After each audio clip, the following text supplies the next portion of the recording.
everybody, my name is Manta. Today I'm showing you how I made my Bakugou cosplay. This is a progress video and not a tutorial once again. I made this cosplay in about 6 days or so. It was in time for GalaxyCon 2024. And then later I improved it for PhantomCon 2024.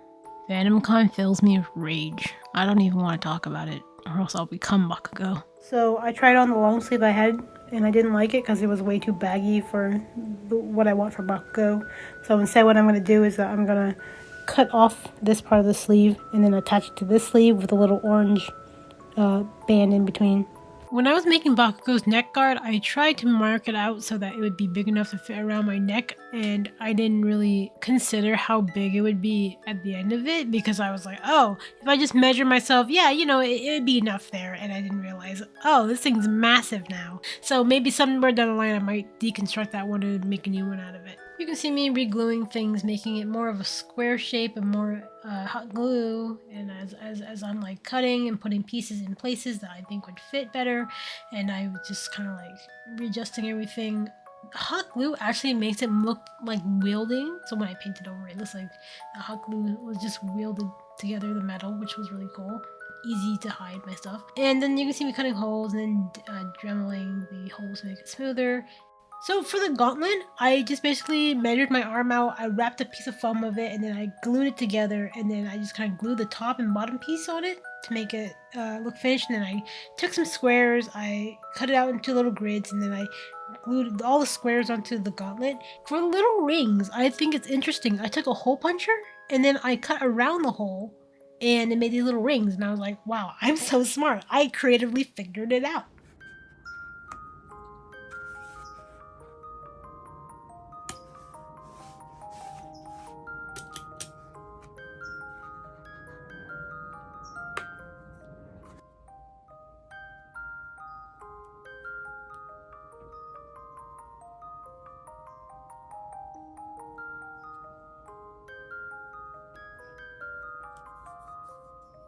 And you'll notice I'm using more black foam than white foam. It depends on what kind of materials you're using. For me, I'm using metallic paint, and metallic paint shows up a lot better on black foam. For the knee pads, I ran out of black foam, so I used white foam, and I was really struggling to get that color to pop a little more than whatever. And I also struggled in general with the knee pads, so I had to do like different. I had to actually look up patterns for this. I was like, whose pattern can I copy, because this is pissing me off. I put upholstery foam on the back of my knee pads, but unfortunately it just made me a lot more warm because I started sweating there. It was like 90 degrees the day I first wore Bakugou out, and he's all black. I was like, ugh.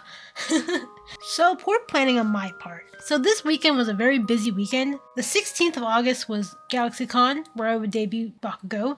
The 17th of August was my Seikaido cosplay competition. I was scrambling when I finished Bakugou because I finished him, right? But it was 3 in the morning.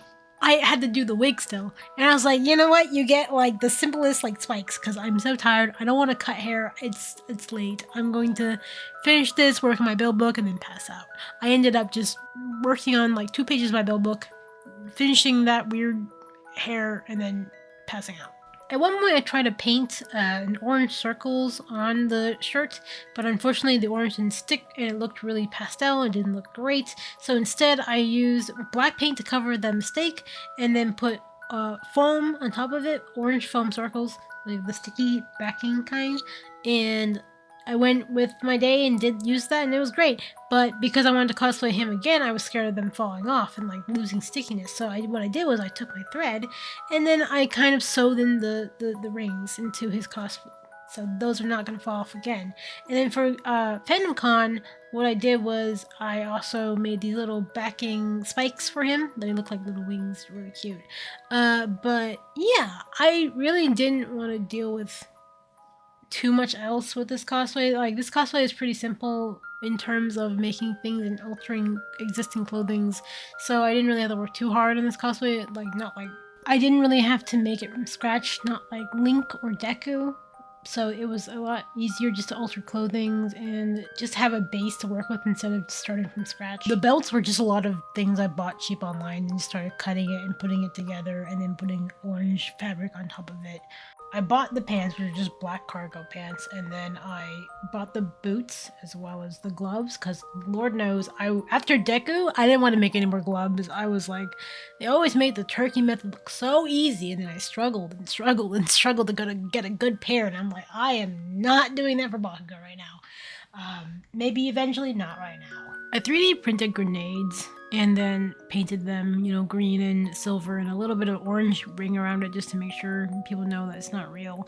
But I kind of decided against bringing it to con because I felt like I don't want to get stopped by security constantly and I don't want to deal with prop stuff. And it's like, okay, you know what? We're just gonna not bring those. And I'm probably just gonna wear those like if I cosplay Bakugo at home or like outside of a con shoot or something, but I wouldn't wear them at con because I feel like I get, it's too realistic maybe. For FanCon, I actually styled his wig properly because me and my friends were doing a Baku squad, so I really wanted to make sure the wig looked good. It was okay. It's not up to my liking or my standard. By the time, I thought it was nice, but there's something about the front that really irked me. Like I think I cut a little too straight so that like the bangs aren't soft at the edges.